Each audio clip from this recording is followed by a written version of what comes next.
Hello out there. Good good evening. I'm trying to see if I can do better on this. I have two camcorders. I was seeing how way the quality was gonna come out on both these cameras, but I think I'm gonna try the one I'm speaking on right now. Well, hope you everybody doing good out there in video land or wherever you at. It's nighttime here in Ohio. Just sit back and chilling. Was watching a few videos online, and I was watching this one story about this one young lady who she's uh, she's a she's a black girl, and she's dating this one guy who's a white fella, and in the background, if I could see it, I don't know if I could show you this. If it's she was, people were riding on her really tough because she's dating this woman. He's dating this and have a Confederate flag in the background. Now, for some people, the Confederate flag is it's no big deal. I guess they'll find it offensive. To some people, it's very offensive, especially for African Americans. Some African Americans. You got some African Americans that a real small percentage of them that did on the videos were like the black Confederates. So they go right along with what they call the slave master syndrome kind of mentality. Um, and they just go right along with it because a lot of it, what it is, I believe, is where you're raised at, where you're born at.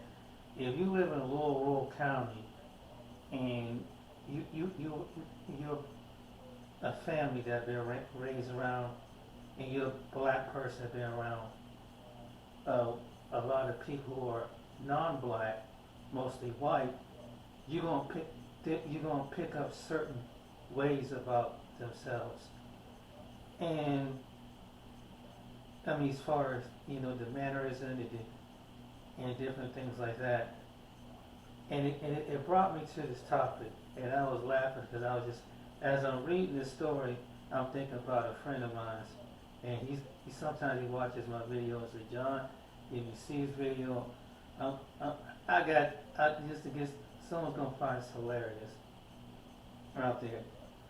Years ago, my friend was John, who was also black, you know, uh, one time he told me this crazy story while he was on, after boot camp, they go to the bar scene and stuff like that. So he was dating a few women, and so one of the women that he had to date with was a Klansman woman, and this happened in Virginia, back in like probably the late '80s and probably '90s, and so I mean, he was just talking about that. He was saying that that when he went over to the woman's house, that the dad was super pissed that she brought this guy over, and John was real. John don't care. John's the kind of person he just talk to anybody. He'd get on your last nerve just to agitate you, right? He told me he went to a bar one time, some people were very, very prejudiced, and they said, I can't stand black people. They call me N-word, whatever. When he said, well, I don't like the N-words either. And it kind of messed him up. It was really funny. They kind of look at him like, what? And he started drinking with them with beers and stuff like that. It was funny the way he told it. If he would tell it to you, it would have you cracking up. Anyway, to make a long story short, his dad was like, I don't know how in the world. John's dad was like, how did you ever make it out alive? You had to be one crazy Negro to do something like that. and go up into a Klansman's house. Well, and go and talk to your daughter bring home, and I mean, that was the craziest thing I've ever heard. But it brings me back to the story about, and I know I have done videos about this in the past about interracial couples and things with the good side, the bad side to it, and the ugly in between. just so there's some good points about it, and there's some real, but it's some realistic points about it. And it came, with this young lady that, she's talked about her boyfriend and her boyfriend who was white in the background, and da. She just got run out her mouth. Well, she got kind of checked on. Another black female came along, saw her YouTube video, and confronted her in person because she's laying up there in the background with the Confederate flag and all this stuff like that. And just some black people just find that flag really offensive. Here it is. I want to show you this. So I'm gonna show you a little bit of this.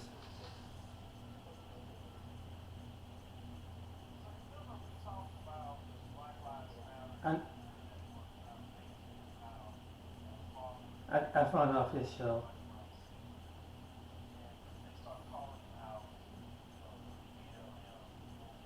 Oh damn, this not the video. I'm sorry.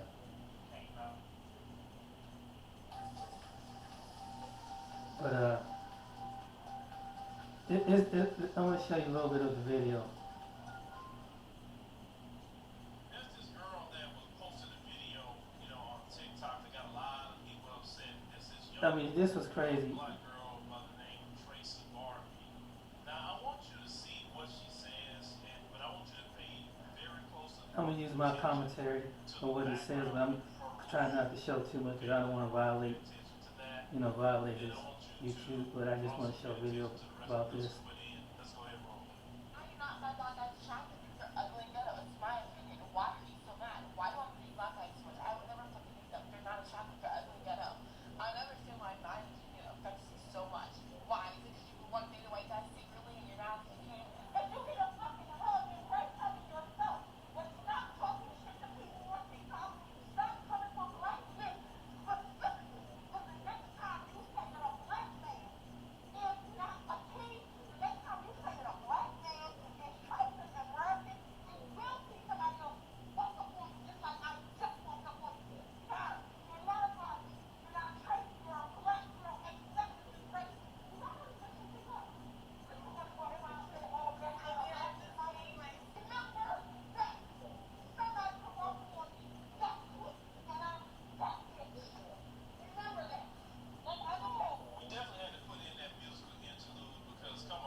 Wow. Okay, so they want to make sure that that girl has no attraction at all to brothers. Now, see, this little young girl, she go through all that. This white supremacists have a bunch of gun sex with her and run through her, and then she'll be coming back here like Stacey Dash. So I'm like, I'm sorry, y'all. I didn't mean to say all that. I was out of my mind. Hey, black community, I'm bad. Hey, what a black man's at? What a brother's at? You know what I'm saying? After Zaddy and ran. I got me comment about that. I understand where you come from with that. You do have some black females that got some insecure feelings about that. But if you're going to go with the guy, of a different nationality, or date marry him. That's one thing. But he was just giving you an example why. But and later on in the video, he said that, he don't have no problem with that. But it's like, why do someone put down their own people when you're going with somebody? And, people have mixed opinion about the Confederate flag. Personally, I don't like hearing much about it. But you got some black people. Black people got to understand. You got some black people are different across this country. I mean, it depends. And what I mean by different is that they live in different environments. Like, some people live out in let's say if they live in a town, and it's like a little rural town, let's say in southern Ohio, and it's like hardly no black, there's like 2 black families down there. Well, what it is that whatever the makeup of your friends is, and what the makeup of your teachers, your friends, your workplace, and where you go to church at, everything has to do with that. So that's all, and sometimes a lot of it came from our own families, because sometimes some black families, this is the truth, don't like to be around their own people just as well. This is the God's honest truth. There's some black people that don't like to be around don't want to be around black people. So they cut themselves off, and sometimes they go out in them areas like that. And this is the truth.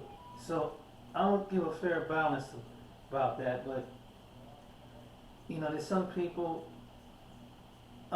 with a self-esteem issue, and so you take a person who have a low self-esteem, or you train them to see through television, through music, and through the atmosphere. You become that atmosphere of what those people become. If you take that white person and bring him into the ghetto and put him around black people, that whether it's him or her, they'll pick up that nature of a black person. And some white people probably kind of like, wow, this person, it's a different demeanor of people by people. And I know that people are people, but there's some people. It all stems from your atmosphere, and I believe with her, that's her atmosphere. That's what she attracted to. Well, and gets back to the earlier story when I was talking about my friend. My friend, when we went to high school, it was a good mixture of people. So most of his friends were majority that were white. So he liked the rock music. This is my friend is black. So so he grew up around, and he was kind of into rap music, but but most of the time, because his parents brought him to a suburb, because he was born in a city, but when he was raised in a suburb. So when he was raised in a suburb, you take on the conundrum of what your friends is, who you go to school with, who you go to church with, who is in your atmosphere. So sometimes you really, and the friends you're around who are sometimes white, they don't see you as, they don't understand in some cases, and they don't really see a color. But before he moved to Liberty, we moved down in Liberty, is that right near Youngstown, Ohio. When his mom and dad were young parents, and they would bring him his brother and sister, and they were living in Warren, Ohio. It was like 20 minutes away from Liberty. So what happened was, he was telling me about a story about this, that the neighbors signed a petition because they didn't want black people in this particular neighborhood where they moved at. And only about 2 or 3 neighbors that they become close friends with did not sign the petition, but there was a petition that signed it that they didn't want black people. This was back in the early 70s, whatever. But I tie all this to tell you, so when you've been to an atmosphere around for a long period of time, you you gravitate to what you go to. If you take a white person and take them out of a rural and suburban area, put around black people, they're gonna pick up their manners, and they're gonna pick up their demeanor, and then you put them back out there into where they come from. You know, it's and it's carrying that same demeanor. The people out there going like, what the heck? Because whatever your environment is, that's what you become. So that's in the case with this girl. That's what she is. And there's some black people. I've been out in rural areas like that, and they're like that. I mean, across this country, there's some black people. They listen to country music. They just act raw dog, and they keep right up with. I call them blackabillies. They're the cousin version of the hillbillies. But you got some blackabillies, blackabilly mentality. It's like that out there in those rural areas. And sometimes it don't have to be in the rural area. It could be in the suburban areas. Some can be even in the city, don't even know it. But I say this, you should date because of a person's. And there's some good things and it's some bad things, but you don't put down your own people. Because it's one thing if you're attracted to somebody of a different nationality, but you don't put your nationality down. That's the wrong thing to do. If you got to make, and it just happened to be of a different nationality, that's beautiful, but you don't put your nationality down. That's wrong, and in so many ways, because if push come to shove, the very people might have your back. If this person, if they're not strong enough to handle the criticism, or whatever a couple goes through, and I'm not saying all interracial couples go through some things, but sometimes what I've learned that some